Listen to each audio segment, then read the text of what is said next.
السلام عليكم ورحمة الله وبركاته. والله شرفت يا كرامة بدنا أضباني سلامينا نقول وعن باني رجينا يا عافيمات تام يكسر دوادا كنال كينا عافيماتك دكتورك عافيماتك غويسك مقال كان وحا ينكسو قادنينا سيدي aynu shalayto tilmaamnay waa muuqaal aynu taxane ka yara dhignay oo aynu kaga hadlaynay xanuunka aynu bulsho ahaan u naqaano gaasta ee inta badan uurku jirta iyo caloosha iyo midhicirada qofka ka asiiba ayaynu ku soo qaadanaynaa taybka loo yaqaano H pylori bacteria type ama qaybta ay sababto bakteeriyada la yiraahdo H pylori ee runtii xanuunkan ka qayb qaadata dadka inay ku dhacdo ama ay ku dhalato ama marka xanuunka ay nagu sababta ayaa qaab loo treat gareeyo ama loola dhaqmaayo insha Allah muuqaalkan ku soo qaadanayna sida aynu tilmaamnay shalayto waxyaabo kala duwan ayaa sababa xanuunkan kaliya bakteeriyadan quri ma sababto waa sababta inta badan dadka qaarba ay wax ugu kiciyaan waxna aanay ugu kicin dadka qaar gaaska qaba ayaa cuntooyinka qaar iska isticmaali kara dadka qaarna cuntooyinka qofkaas isticmaalaan haddii ay isticmaalaan way ku kicinayaan sababahaas marka la aragto waxyaabaha qofka ku sababay gaasta ayaa kala duwan waa sababta ay u kala duwan yihiin ee qofkana waxaan aanay ugu kicinayn qofkana waxaan ay ugu kicinayaan tusaale ahaan haddaynu soo qaadano dadka qaar baa majority-ga dadku marka ay xanuunkan xulbada ay isticmaalayaan aad bay ugu degaan aad bay ugu raystaan waa dadka inta badan caloosha nabarka ku leh laakiin dadka qaar ama bakteeriyadu ay ku sababto dadka qaar bay ku kicin kartaaba oo xilliyada qaar xanuun dareemi kara walow ay yar yihiin haddaba taybka dadkan ay ku sababto bakteeriyadani ayaa maanta waxaanu soo qaadanaynaa qaab ay u treat gareynayaan iyagoo guriga jooga iyagoo markaas aan dhakhtar tagin iyagoo la dacaalaya oo iska caabinaya xanuunkan ayaynu soo qaadanaynaa qaab ay guriga ay ugu samaysanayaan home remedy haddaynu ku soo dhawaano shaashadeena waxay noo saaran toonta waxa kale oo inoo saaran biyaha qumbaha waxa kale oo inoo saaran juuska laga sameeyo sinjibiisha intaas ayaynu doonaynaa ama waa inta as home remedy marka loo isticmaalayo kuwa defaultiska ama standardka ee la soo qaato weeyaan taybkan ay sababto bakteeriyadan la yiraahdo ama lagu magacaabo H pylori bacteria ama bakteeriyadu ay sababto saddexdan shay way jiraan qudaar kale oo iyadana xilliyo kale aynu ka hadli karno oo guriga lagu isticmaali karo oo qofku raysasho iyo bogsasho uu ka helayo laakiin si aanu qofku ugu confuse garoobin ama aanu ugu dawaqin saddexdan baynu soo qaadanaynaa toonta haddaynu soo qaadano toontu maxay samaysaa toonta waxaa loo isticmaalaa bakteeriyadan in lagula dagaalamo sababta xanuunka gaaska sidee ayay markaa toontu loo isticmaalayaa toontu waxay tahay waa antimicrobial substances bay leedahay waxay ka samaysan tahay biyaha ay leedahay toontu waxa ay la dagaalamaan bakteeriyada guud ahaan meel kasta jidhkaaga kaga jirtay dagaal bay la galaan xataa waa antivirus oo xataa haddii uu virus jiro way la dagaalantaa oo iyadana sidoo kale way la dagaalantaa laakiin cidda ay go'aanka ku tahay ama ay xooga saarto ama markaa ugu muhiimsan waxa weeyaan bakteeriyada ayay aad ula dagaalamaysaa haddaba innaka qofka xanuunkan qaba bakteeriyadaas ayuu la nool yahay weli iskama daweyn dawooyinkii eliminationka ku sameynayay ama dabar koynayay muu samaysan qofkii waa uu cadilan yahay oo uu xanuunsanaya waxa loo baahan yahay qofkii waxa uu dareemayaa dhibaato inuu gurigii intii aanu dhakhtarka gaadhin inuu guriga isku xalliyo sida caadiga toontu waxa ay ku sababtaa qofka xanuunka gastriga haddii aanay kugu sababin bakteeriyadani oo ay waxyaabo kale kugu sababeen way kugu kicinaysaa ogow markaas haddii toonta iyo waxa kulul ay kugu kiciyaan waad joojinaysaa sida ugu dhaqsaha badan ee ugu macquulsan ayaad u joojin doontaa insha Allah haddaba haddaynu ka nimaado toonta qaabka haddaba loo isticmaalayo ee aad ugu isticmaalayso inaad xanuunkaa kula dagaalantaa waa qaabkee. waxaynu usoo qaadanaynaa toonta aslanba sidaynu tilmaamnay substanceska ay ka kooban tahay wuu kulul yahay, waana markaa mid uraya oo sifad buu leeyahay, waxaanay ka qayb qaadataa inay bakteeriyada ay naga shiiqiso ama markaa ay ku samayso inay qabato oo inhibit wax la yidhahdo ay ku abuurto ama inay dishaba oo ay meesha ka saarto. saddexdaba way leedahay. saddexdaba qaabka aad uga faa'iidaysato iyo xilliga aad isticmaasho ayay ku xidhan tahay. haddii aanay ahayn aanu xanuunku kugu sababin waxyaabaha kale oo marka toonta iyo waxyaabaha kulul aad isticmaasho aanu kugu kicinayn, toonta qaabkan baad uga faa'iidaysanaysaa. waad soo qaadanaysaa kadibna 3 xabo ugu yaraan ama 4 xabo yaani ka badan 5 xabo. 5 xabo waa pieces-ka ay ka kooban tahay toontu. 3 xabo ayaa inta badan standard oo la soo qaataa. 3 xabo ayaad soo qaadanaysaa. 3 xabo ee yaryar baad dhilaysaa. waa 3 xabo oo yaryar baad dhilaysaa. kadib waad ridqaysaa. marka aad ridqdo waxa ka baxaya biyo. biyaha ka baxaya waa 3 xabo. haddii aad badisana waa 4 xabo. 5 xabo inay gaadho lama ogola. biyaha ka baxa ma aha in toontaada wada qaadanayso. waad shiidaysaa, waad ridqaysaa, biyo ayaa ka bixi doona. waxay ku xidhan tahay biyaha ka bixi doona toontu sida ay u nafaqaysantay, biyaha doonta ku jira, toontu inay fresh tahay, waxyaabaha toontu hadday muddo badan guriga kuu taalay biyaba yeelan mayso nafle. laakiin hadday tahay toon imika la soo jaray biyo fiican baad ka helaysaa. biyahaas ayaad koomba ku shubaysaa. kadib waxaad isticmaalaysaa inaad biyo kale oo caadiya aad ku darto.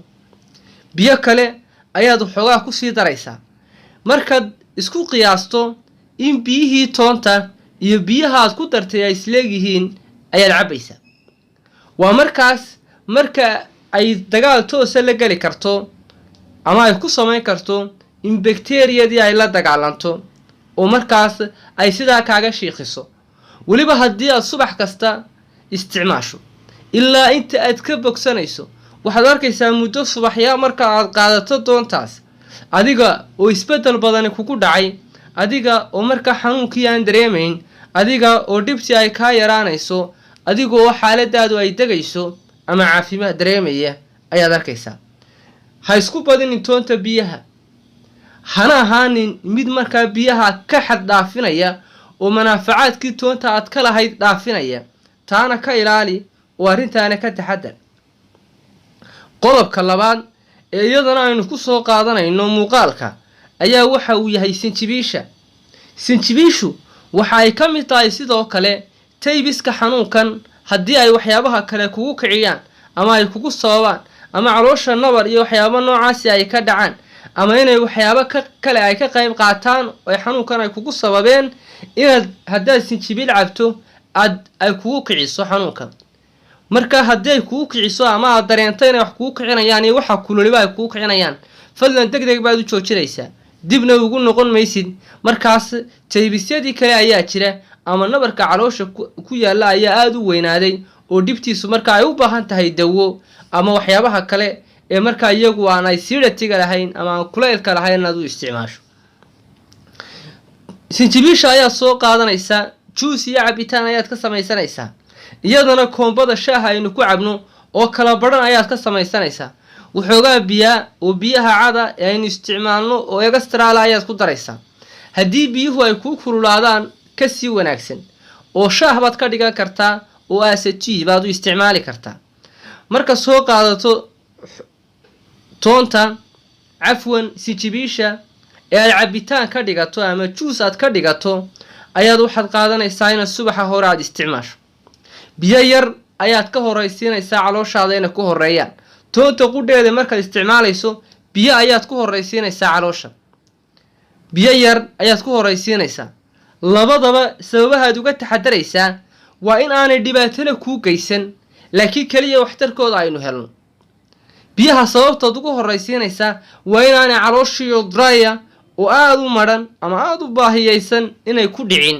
sababtoo ah labaduba kulaylkooda iyo substanceskooda inta badan as herbalka aynu isticmaalaynaa uu yara culus yahay. marka hore dilute baad ka dhigaysaa, waad soo barxaysaa oo biyaad ku soo daraysaa toonta iyo sinjibiisha labadaba markaas ayaa isticmaalaysaa. laakiin biyahaas ku daraysaa biyo xad dhaaf ah oo aad u fara badan oo wixii dawadii luminaya, dawadii loo socday ka saaraya meesha oo aad u baabiinaya yaani ahaanin ee biyaha iyo toonta sinjibiisha iyo biyuhu waa inay isku qiyaasnaadaan. kuwaasi waa inay markaa adqaab ka martaan. qaybta kale ee iyadana dabcan ugu dambaysa ee ugu muhiimka ah waa biyaha qumbaha laga sameeyo. biyaha qumbaha laga sameeyo ayaa isagana insha Allah aad isticmaali doontaa. biyaha qumbaha laga sameeyaa ama biyaha qumbaha u jeedaa afwan biyaha qumbuhu waa geedka shaashada inoo saaran. wadamada kale aad buu meel kasta oo wadiiqo kastaad marayso waa lagu iibiyaa oo biyihiisu caadiya ayaa la cabaa, xayl hoosana waa laga soo qaata. qumbuhu waa laba nooc, mid waa mid qolof adag leh oo waa ka saliida aynu inta badan ka samayno ama marka aynu soo bandhigayno saliidaha madaxa la marsado ama jidhka la marsado ama markaa siyaabaha kale looga faa'iideysto ayaynu ka isticmaalnaa. kan laakiin aynu isticmaalaynaa waa qumbaha haragiisu inta badan cagaarka yahay ama uu greenka yahay ee jilicsan ee biyuhu ay hoosta ugu jiraan. taana waad qaadanaysaa. sidoo kale waa antimicrobial. biyahaasi waxay ku sameeyaan caloosha noolaha ku dhasha ee ilma qabatinka ayay la dagaalamaan guud ahaan, gaar ahaan bakteeriyadaas inugu sababta xanuunka gaaska ayuu aad ula dagaalamaa oo uu ka saaraa meesha. dadka inta badan cabaa ee aadka u isticmaalo qumbaha biyuhu xanuunka gaaska iskuma arkaan. sidoo kale dadka xanuunka gaaska qabaana haddii ay joogteeyaan biyahan oo biyaha ay aad u isticmaalaan ama cabitaan baa laga sameeyaa caadiya oo ay isticmaalaan, waxay runtii ay ka helaan inay bakteeriyadaasi ay ka dhimato oo calooshii ay ka shiiqdo oo markaa xanuunkii uu ka yaraado. haddaynu sinjibiishan yar dub ugu laabano, sinjibiishu waxa kale oo ay tahay anti-inflammation iyo anti-sepsis way leedahay oo waxa ay samaysaa qofka inay xanuunka marka uu cabo xanuunkii markaa hayay ayaa ka yaraanaya. xanuunku isagoo markaa ku kacsan hadduu isticmaalo waa uu ka yaraanayaa oo uu ka degayaa biidmillah. haddaba qumbaha biyihiisa aad bay kugu muhiim yihiin. weliba dadka heli karaa qumbuhu isagu waa very important oo aad buu uga sii sareeyaa sinjibiisha iyo toonta. qumbaha dhakhaatiirta qaybta herbalistisku marka ay soo bandhigayaan ee ay ka hadlayaan as a home remedy of gastritis-ka ama gastriga qaabka lagula tacaalayo number 1 bay geliyaan. isagaana ugu muhiimsan. isagu haddii qofku 7 cisho isticmaalo sida runtii loo badinayo ama researchka faraha badan ee laga daba tagay ay tilmaamayaan, oo laakiin xilliga la cabayo sonkor laguma daro biyaha qumbaha sidooda ayaa loo cabaa. biyahaasi waa biyaha la dagaalamo bakteeriyadaas, waa biyaha inta badan dila, waana kuwa soo saara calooshana waa ay nadiifiyaan, energy qofkana way siiyaan, waxaana qofka ku abuuraan inta badan inay calooshiisa ay socoto. biyahaas qofka helayana aad baynu ugu adkaynaynaa inuu qaabka uga faa'iideysto. intaas ayaynu dabcan ku soo ururaynaa muuqaalka. la sii wadaaga oo u sii sheer gareeya bulshadeena kale. waxay su'aalaad qabtaan ee ku saabsan naftiina ama waxyaabaha laga yaabo inaad tabaysaan oo qalbigiinu markaa uu tabayaba waad noo soo sheegaysaan. muuqaalkan insha Allah inaynu muuqaal kale aynu ku xigsiino ayaa laga yaabaa isaga qudhiisu ka hadlaya gaaska. haddii kalena oo runtii muuqaalkan uu nagu xigi waayana muuqaalo kale oo aynu muuqaal kale soo dhexgelinay ilaa barito oo isna xanuun kale ka sheekaynaya ama mowduuc kale ka sheekaynaya waynu ku xigsiin doonaa oo way noo sii socon doonaa. su'aalihiinu waa inoo muhiim, jawaabaha insha Allah aynu bixinaynana waynu insha Allah idin siin doonaa inta Ilaahay naga waafajiyo. fi amaani Allah. Wassalaamu calaykum wa rahmatullaahi wa barakaatuh.